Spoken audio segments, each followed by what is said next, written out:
What's going on YouTube? Today we're going to go ahead and take a look at all of our Nvidia Control Panel settings that are going to give us our best performance in Modern Warfare 2 and Warzone 2. This also applies to other games, whether you play Apex, Fortnite, whatever. Now the first thing we're going to do is open up our control panel. Usually it's going to be right down here in your bottom right corner. You can right click and click Nvidia Control Panel. Sometimes you'll have it right here, and if not, you can just click the start menu and type in NVI and you'll see it pop up right here. Now, the first thing we're going to do is we're going to start from the top. Adjust image settings with preview.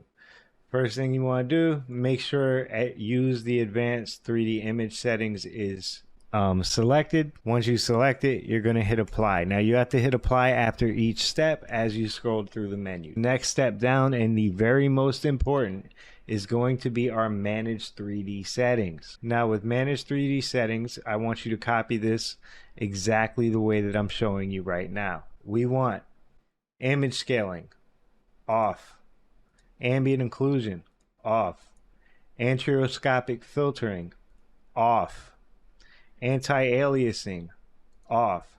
So basically all of these from the top down to anti-aliasing mode are all going to be turned off. Background application max frame rate off. CUDA GPUs, you're going to want this all set to all. DSR factors off. Low latency mode off. Now I know we're going to use on or on plus boost depending on the processor you have and the GPU you have when you're in game. As far as this 3D settings in the Nvidia control panel, you want it turned off. Max frame rate, you want it turned off. Multi-frame sampled AA off. OpenGDI compatibility, you can leave this on auto. Your OpenGL rendering GPU, you want to set this to whatever your GPU is. I have a 3070 Ti in the system at the moment, and I've tested this with all different graphics cards, whether it be from a 970, 1060 gigabyte, 1066 gigabyte, 1080 Ti, 2070, a 2080 Super. I've tested it with a 3060, 3060 Ti, 3070 Ti, 3070, and a 3090 Ti. I've tested it all the way up through that. These settings are the same regardless if you have an Nvidia GPU. Power management mode. This is one of the most important in here. You want prefer maximum performance. Preferred refresh rate, you want it on highest available. Shader cache size. Now, this is kind of a follow-up of the video I made yesterday when it comes to your frame setters. I set it to unlimited. If you set it to driver default, it's going to default you to only get a gig, 1 gig of shader cache, unless you set the in-game setting to ultra or high, which will raise the cache size based on what you put in the game. However, that is going to cost you frames. You want this cache size to either be 100 gigs or unlimited, at the very least 10 gigs. However, you are going to have to reinstall shaders more often if it's on 10. I like to set it to unlimited.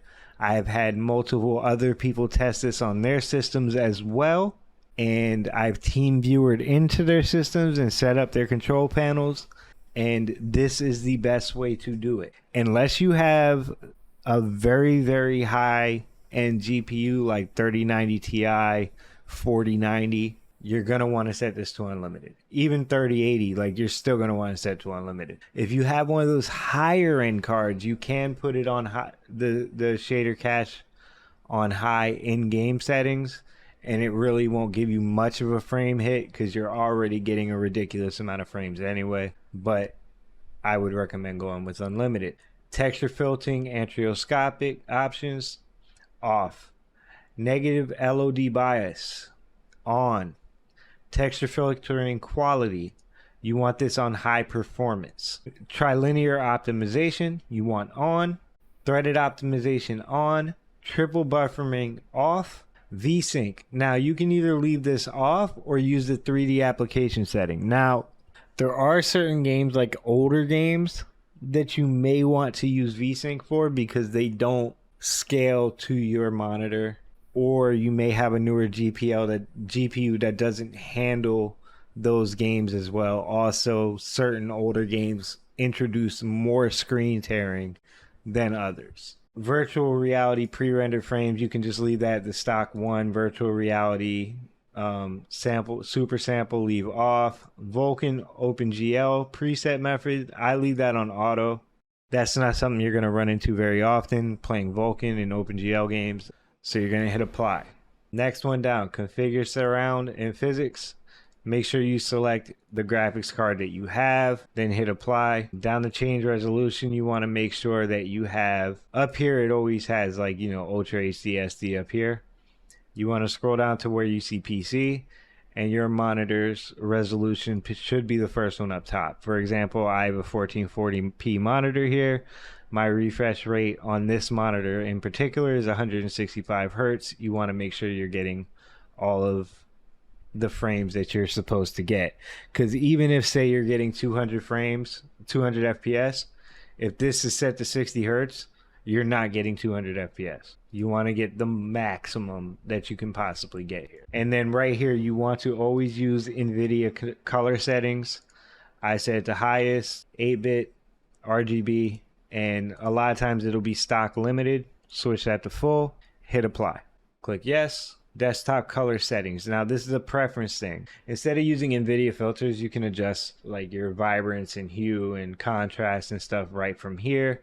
I like mine right around 60, but it's going to depend on your eyes and your monitor and how you like your colors. Your game has to be closed when you change these settings. That goes for everything, but including these right here, because your game won't take the change in settings until it's actually closed. So once you change any of these right here, your colors, contrast, I wouldn't mess with gamma or brightness. Mess with the brightness with the in-game setting. But contrast and vibrance, main thing you would want to mess with. Unlike Caldera and Verdansk, you really don't have to move this up that much. I know in Verdansk we were having this thing all the way up around 90, between 75 and 90 depending on the monitor you had. You know, it was kind of crazy trying to see rows, and then just how dingy the map looked. Rotate display, you don't have to worry about. HDCP, you don't have to worry about. Digital audio, you don't have to worry about. Adjust that desktop size and position. Now this is something that is kind of debated. I leave mine on aspect ratio. Some people like to put it on no scaling. Now that's going to be completely up to you. If you only play Call of Duty, put it on no scaling. If you do anything else on your computer besides Call of Duty, leave it on aspect ratio. And then just double check that this still says what it's supposed to say. Your 1440, 165 for me. Unless you have multiple displays, you don't have to worry about this here. Only reason I have two is because I have a 2 PC setup. So as you can see, I have my Elgato 4K 60 here along with my Ultra Gear monitor. These two right here, you can just leave default.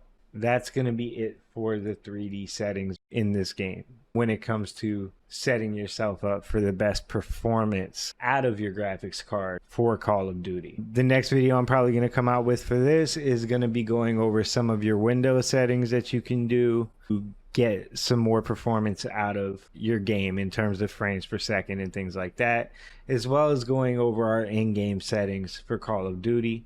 Unfortunately, if you have an AMD GPU, just make sure you stay on the latest driver. That's the best I can tell you. Right now, the best driver that we have for Nvidia are the latest two, either 526.98 or 526.86. Anything below this, you're going to have unbelievable stuttering. 8.6 has a little bit better frame rates. 9.8 has a little bit better stability. So if you are still dealing with a little bit of the frame drops, go ahead and update to this driver. I will also make another video, and actually, matter of fact, what I'm going to do is I'll go ahead and show it right here. So if we go down to this one right here, right? When you go to install the driver, once we get past this part, you're going to want to perform a complete clean installation, which will make you, just so you know, every time you do a clean installation, you have to redo your Nvidia settings in the control panel. But I just wanted to open this up so you guys can see what I'm saying. So Nvidia graphics card, Nvidia graphics driver, agree and continue.